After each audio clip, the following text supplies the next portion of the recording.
Hey, what up? Just installed a brand new radio in the Yukon. Stick around, see if it's any good.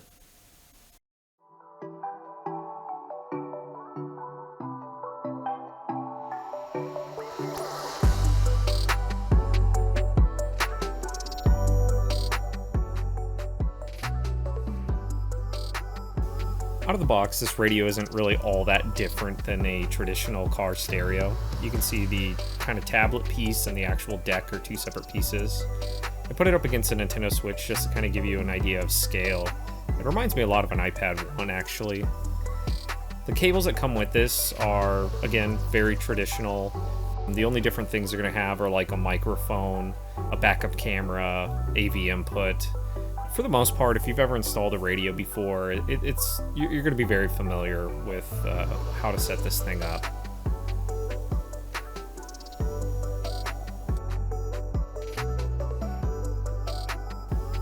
I primarily bought this deck to install in our Yukon XL. It's kind of our adventure vehicle.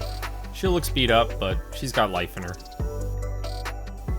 We bought this car used, and I kind of immediately installed just sort of a basic double-din deck to get some Bluetooth features. It was nothing special, it was time to upgrade.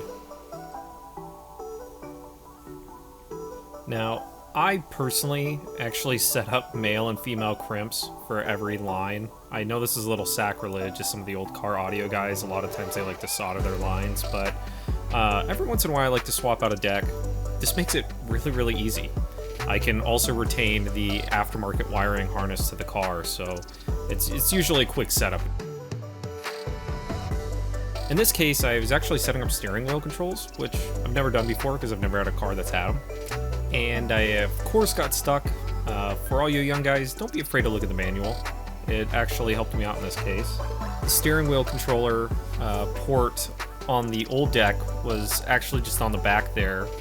On the new one, it happened to be on the wiring harness, and it kind of threw me for a loop, so the manual pointed me in the right direction.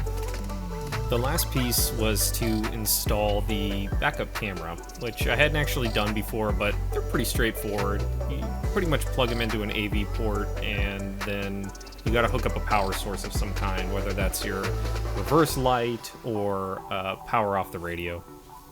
In this case, I ran the power from the radio, so I just needed to crimp the connectors and bury them under the carpet, put everything back together, and we're pretty much done.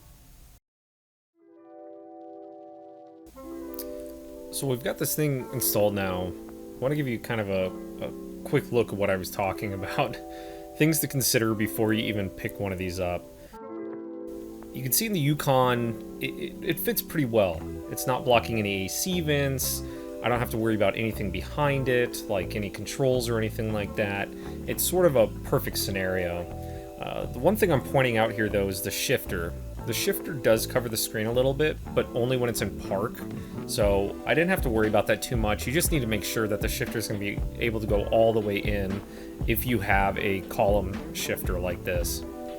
So this radio on its own is pretty dang basic. Up top, you can either have a clock or what track is currently playing, and then you pretty much have your selections: Bluetooth, CarPlay, Android Auto, and settings. And as I outlined before, they're pretty dang basic.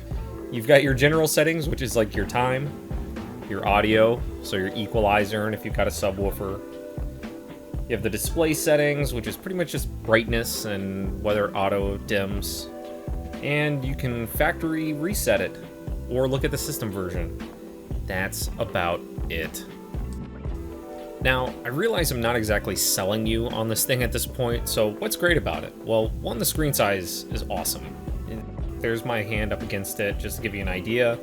It's got a capacitive touchscreen, so it's really smooth to transition between your various apps that you've got installed. The music cover art is just big, bright, and beautiful.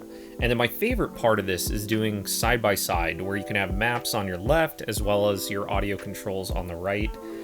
When you go into GPS mode, it's unlike anything I've ever seen in a car. Maybe comparable to what a Tesla or something like that has nowadays, but having a GPS screen that huge right next to the steering wheel is just fantastic. It's always in your view, and it doesn't feel like you're getting distracted by looking on your phone or anything like that. It's pretty clear where it's trying to direct you in your peripheral vision with a screen that big. All in all, this is clearly the selling point, right? If you've got something like Android Auto, CarPlay, I feel like you're doing those services an injustice by using them on a built-in infotainment system on a 5-6 inch screen.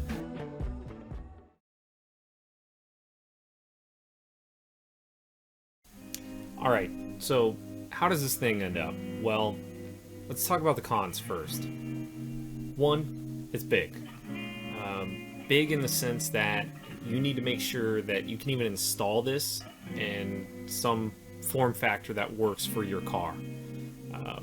If you don't check things out first, the screen might cover certain components, controls, AC vents, what have you. In my case, as I showed with the Yukon, it has potential to interfere with, the steering shifter. It's also a very basic radio. If you don't have something like a smartphone, skip it. Straight up, skip it. You don't need a clock that big. And if you're only listening to AM, FM, or something on a USB drive, it's not going to fully utilize your particular use case. So wouldn't even bother with it. Something else to kind of keep as a reminder, this is a totally digital deck. More and more as we progress into the future, things like CDs are, less and less of an item that's carried around in your car. In Arizona, it was already tough to keep them in your car because they would melt if you didn't take care of them. So that's something else to kind of keep in mind, is this radio doesn't even have a CD player in it, CD player, DVD player, or anything like that. It's totally digital.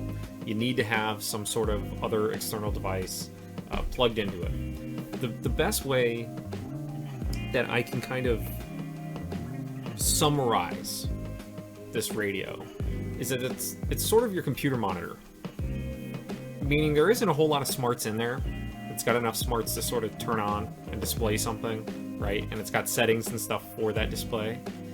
But in order for you to do anything rich with that, you need some sort of other computer. And that computer, in this case, is your smartphone, right? If you've got an iOS device, you're going to be able to utilize CarPlay. If you've got an Android device, you're going to be able to use Android Auto. So if you don't have a smart device like that, stay clear. That being said, if you do have a smart device like that, this thing is awesome.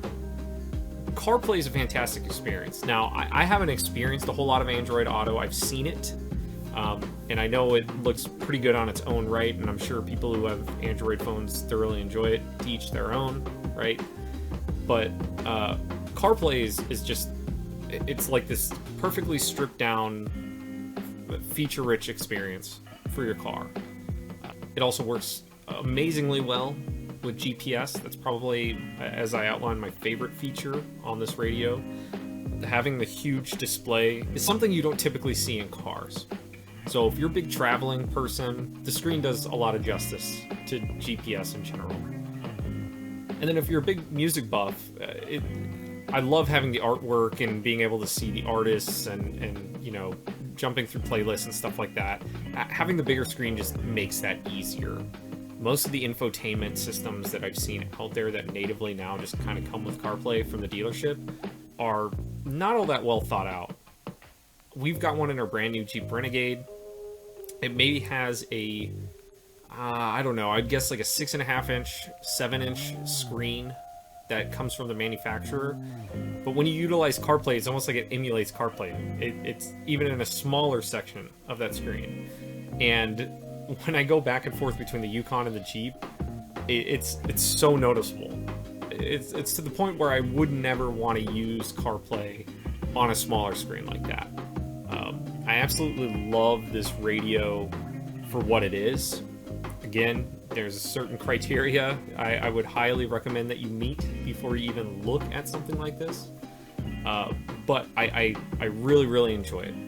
And granted, it keeps working, with iOS down the road.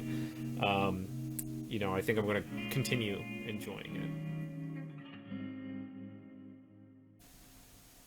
Thanks for joining us for this quick review. Be sure to subscribe to us on YouTube if you like what you see.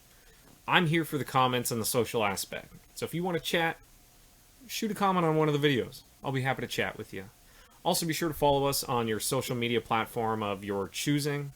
Links all below. I'll be happy to chat with you there too. See you around.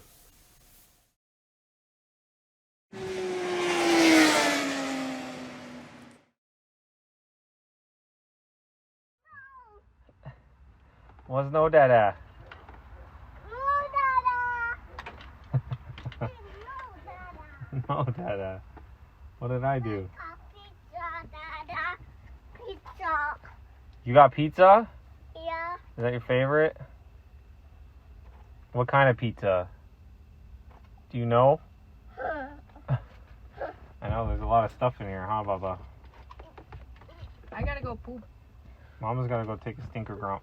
Oh, do you want to go inside?